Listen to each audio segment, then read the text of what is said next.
Ukraine से युद्ध के बीच रूस को बड़ा झटका लगा है। बताया जा रहा है कि ब्लैक सी में विस्फोट में रूसी मिसाइल क्रूजर तबाह हो गया। इसके बाद मिसाइल क्रूजर मॉस्कवा के क्रू मेंबर्स में सुरक्षित निकाला गया। यह जानकारी रूसी रक्षा मंत्रालय ने दी। रक्षा मंत्रालय के मुताबिक इस विस्फोट में मिसाइल क्रूजर को भी काफी नुकसान पहुंचा है। रक्षा मंत्रालय ने बताया कि युद्धपोत में आग के बाद विस्फोट हुआ, लेकिन अभी आग की वजह का पता नहीं लग पाया है। स्लावा क्लास मिसाइल क्रूजर 1979 में लॉन्च किया गया था। इसमें 16 एंटी शिप मिसाइल और कई एयर डिफेंस मिसाइल, टॉर्पीडोज और गन तैनात हैं। रूस का यह युद्धपोत ब्लैक सी फ्लीट में शामिल है और फरवरी से यूक्रेन के खिलाफ युद्ध में भी हिस्सा ले रहा है। उधर यूक्रेन के अफसरों ने बुधवार शाम को दावा किया था कि ओडेसा में छिपी उनकी नेपच्यून एंटी शिप मिसाइलों की एक बैटरी ने मॉस्कवा को 2 बार हिट किया है। यूक्रेन की ओर से जिन लोगों ने दावा किया है उनमें ओडेसा के सैन्य प्रशासन के हेड मॉक्सिम मारचेंको, कीव में आंतरिक मंत्रालय के सलाहकार एंटन गेराशचेंको शामिल हैं। हालांकि यूक्रेन के अधिकारियों ने अपने दावे को लेकर कोई सबूत पेश नहीं किए हैं। एक यूक्रेनी टेलीग्राम चैनल ने पहले इसे लेकर एक पोस्ट किया था, हालांकि बाद में इसे डिलीट कर दिया। चैनल ने जो फोटो शेयर की थी वो ईरान के पोत की थी, जिसमें पिछले साल आग लगी थी। इससे पहले यूक्रेन ने दावा किया था कि उन्होंने स्नैक आइसलैंड में वेस्ली वाइको पोत को तबाह कर दिया था। यूक्रेन पर रूस ने फरवरी में हमला किया था। रूसी हमलों में कीव, मारियोपोल, खार्किव जैसे तमाम शहर पूरी तरह तबाह हो चुके थे। हालांकि यूक्रेन का दावा है कि उससे सैनिक रूसी हमले का लगातार जवाब दे रहे हैं। जवाबी कार्रवाई में रूस के 15,000 से ज्यादा सैनिक मारे गए हैं। वहीं यूएन के मुताबिक युद्ध में यूक्रेन के 1800 से ज्यादा नागरिकों की अब तक मौत हो गई है। रूस यूक्रेन जंग का 50वां दिन है। 24 फरवरी से जारी इस युद्ध का अंत दिखता नजर नहीं आ रहा है। रूस इस लड़ाई को यूक्रेन में अपना विशेष सैन्य अभियान करार दे रहा है, जबकि यूक्रेन इसे भीषण युद्ध और नरसंहार कह रहा है। यूक्रेन के बूचा में नागरिकों की मौत के बाद दुनिया भर में रूस की आलोचना हो रही है। रूस और यूक्रेन के बीच जारी जंग के बाद पश्चिमी देशों ने रूस पर एक के बाद कई प्रतिबंध लगा दिए हैं। इसमें एनर्जी एक्सपोर्ट भी शामिल है। इन प्रतिबंधों के बाद अब रूस नए बाजार की तलाश कर रहा है। रूस के राष्ट्रपति व्लादिमीर पुतिन ने बुधवार को कहा कि रूस अपने एनर्जी एक्सपोर्ट के लिए वैकल्पिक बाजारों की तलाश कर रहा है। रूस के 4 पड़ोसी देशों में राष्ट्रपतियों ने यूक्रेन पहुंचकर अपना समर्थन जाहिर किया है। इस दौरान उन्होंने संकटग्रस्त यूक्रेन के लिए अपना समर्थन जाहिर किया। इन 4 देशों में राष्ट्रपतियों ने यूक्रेन का दौरा किया। उनका नाम पोलैंड, लिथुआनिया, लातविया और एस्टोनिया है। सभी राष्ट्रपतियों ने यूक्रेन में क्षतिग्रस्त इमारतों को देखा और रूसी सेना ने युद्ध अपराधों के लिए जवाबदेही की मांग की है। अमेरिकी राष्ट्रपति जो बाइडेन ने यूक्रेन के लिए तोपखानों और हेलीकॉप्टरों सहित नई सैन्य सहायता के रूप में $80 करोड़ की मंजूरी दी है, ताकि संकटग्रस्त देश अपने पूर्वी हिस्से में रूसी आक्रमण के खिलाफ अपने बचाव अभियान को मजबूत कर सकें।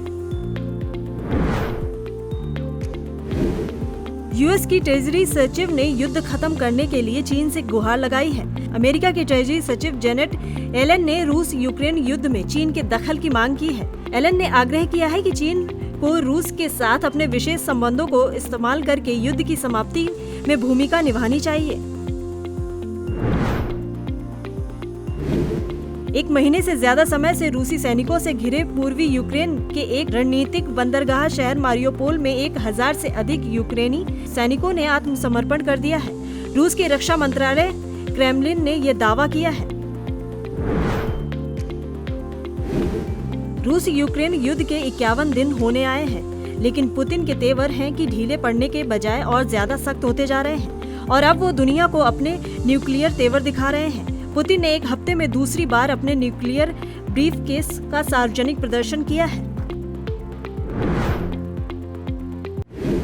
पहली बार जब तब पुतिन मॉस्को में एक अंतिम संस्कार में शामिल होने कैथेड्रल पहुंचे थे, तब उनका सीक्रेट न्यूक्लियर ब्रीफकेस उनके साथ था। अब पुतिन का एक और वीडियो सामने आया है, जिसमें वो बेलारूस के तानाशाह अलेक्जेंडर लुकाशेंको के साथ हैं और पुतिन के एक बॉडीगार्ड के हाथ में न्यूक्लियर ब्रीफकेस दिख रहा है। ब्रीफकेस के जरिए पुतिन न्यूक्लियर अटैक का आदेश दे सकते हैं। रूसी भाषा में इसे पुतिन के इस न्यूक्लियर ब्रीफकेस को चैगेट कहा जाता है, जो रूस के एक पहाड़ के नाम पर रखा गया है। रिपोर्ट्स के मुताबिक साल 1983 से ही इस न्यूक्लियर ब्रीफकेस का इस्तेमाल हो रहा है। ये ब्रीफकेस एक स्पेशल कोड के जरिए खुलता है और ये कोड क्या है, ये सिर्फ पुतिन को पता रहता है। इन बटनों का इस्तेमाल करके पुतिन कहीं से भी कहीं भी किसी भी वक्त न्यूक्लियर हमले का आदेश दे सकते हैं। रूस के पास इस तरह के 3 ब्रीफकेस हैं, एक राष्ट्रपति के पास, दूसरा रक्षा मंत्री के पास और तीसरा आर्मी चीफ के पास। लेकिन न्यूक्लियर हमले का ऑर्डर देने का अधिकार सिर्फ राष्ट्रपति पुतिन के पास होता है। इस ब्रीफकेस के जरिए रूस के 6000 से ज्यादा परमाणु बमों को कंट्रोल किया जाता है, इसलिए इसे कड़ी सुरक्षा में रखा जाता है। पुतिन दुनिया में जहां भी जाते हैं न्यूक्लियर ब्रीफकेस उनके साथ रहता है, लेकिन इतना लाइमलाइट में नहीं रहता जितना इन दिनों है। 7 दिन के अंदर पुतिन दूसरी बार एटमी ब्रीफकेस के साथ खुले तौर पर देखे गए हैं। अपने न्यूक्लियर ब्रीफकेस की नुमाइश लगातार पुतिन अमेरिका और पश्चिमी देशों को खुली चुनौती दे रहे हैं और 49 दिन के बाद भी यूक्रेन पर हमले को रूस का राइट और अपना राइट चॉइस बता रहे हैं। माना कि युद्ध में सब कुछ जायज होता है, लेकिन निहत्थे आम नागरिकों को गोलियों से भून देना कायरता ही होती है। माना कि युद्ध में जीतने के लिए किसी भी हद तक गुजर जाना गुनाह नहीं माना जाता, लेकिन रिहायशी इलाकों पर मिसाइलें गिराना वॉर क्राइम माना जाता है। माना कि युद्ध के मैदान में दुश्मन देश के सैनिकों को मारना बहादुरी कहलाता है, लेकिन सैकड़ों निर्दोष नागरिकों को मौत के घाट उतारना नरसंहार कहलाता है। अमेरिका के राष्ट्रपति जो बाइडेन ने कहा है कि यूक्रेन में रूस का युद्ध नरसंहार की तरह है। उन्होंने आरोप लगाया है कि रूस के राष्ट्रपति व्लादिमीर पुतिन यूक्रेनी होने के विचार तक को मिटा देने का प्रयास कर रहे हैं। यूक्रेन के राष्ट्रपति व्लादिमीर जेलेंस्की ने बाइडेन की टिप्पणी की प्रशंसा की है। उन्होंने ट्वीट करके कहा है कि एक सच्चे नेता के सच्चे शब्द हैं। बुराई के खिलाफ खड़े होने के लिए चीजों को उनके ही नाम से पुकारना जरूरी है। हम अमेरिका द्वारा अभी तक की दी गई सहायता के लिए आभारी हैं और रूसी अत्याचारों को रोकने के लिए हमें तत्काल और अधिक भारी हथियारों की जरूरत है।